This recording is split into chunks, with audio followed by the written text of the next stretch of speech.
Okay, so today I am joined by one of our business partners, Zulfiq Isaacs, who is the founder of a digital agency called Liquid Thought. And from a business perspective, we partner in terms of Zulfiq's kind of UI and UX kind of capabilities. So Zulfiq, probably to that point, a lot of people are speaking about UX and UI, and I don't really think that everyone kind of really grapples with the understanding of what's the difference and how it can impact your client experience. What are your thoughts? Great question. Yeah. And thanks for the introduction.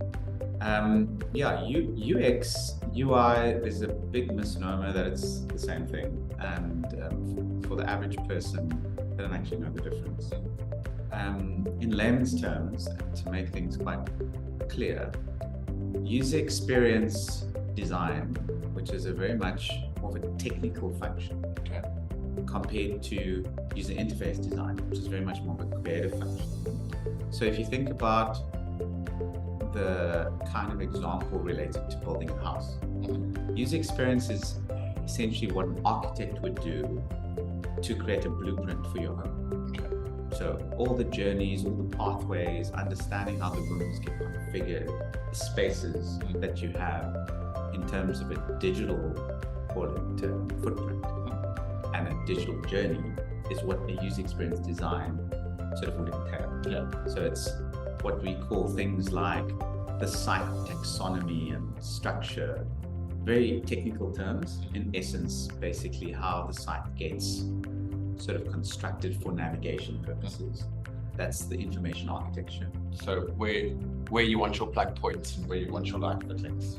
Actually, more importantly, how you'd want to sort of journey through your home, more in terms of like, so where's the bathroom and what's the signage to the bathroom? Where would you tell me to go? And that's more like the digital kind of navigation sort of that you'd find on any website. And also, how many rooms do we have in this home, right? So the actual structure. So think of that being what an architect would put together as the kind of foundational plans, and then create the 3D model from. That's what the UX designer would end up doing.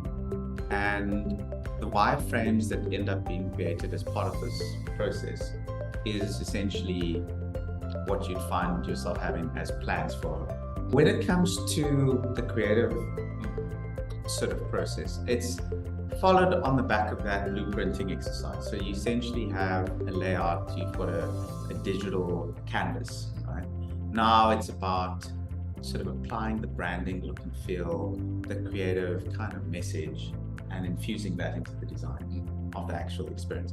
Now, the difference between having done thorough UX before you actually do the actual sort of design is that if you were just designing without an actual flow in mind, then you'd end up with a very disjointed experience. It's kind of like I've tacked on a room over here and I've kind of didn't think about the bathroom that we should have had. The house that Jack built. Exactly.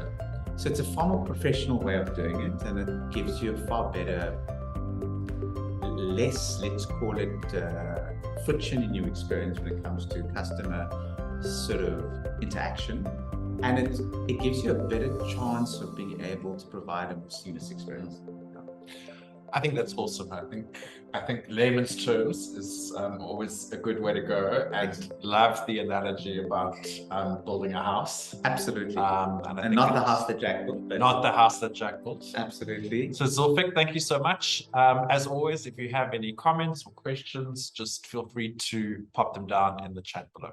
Fantastic. Thanks, everyone. Thanks.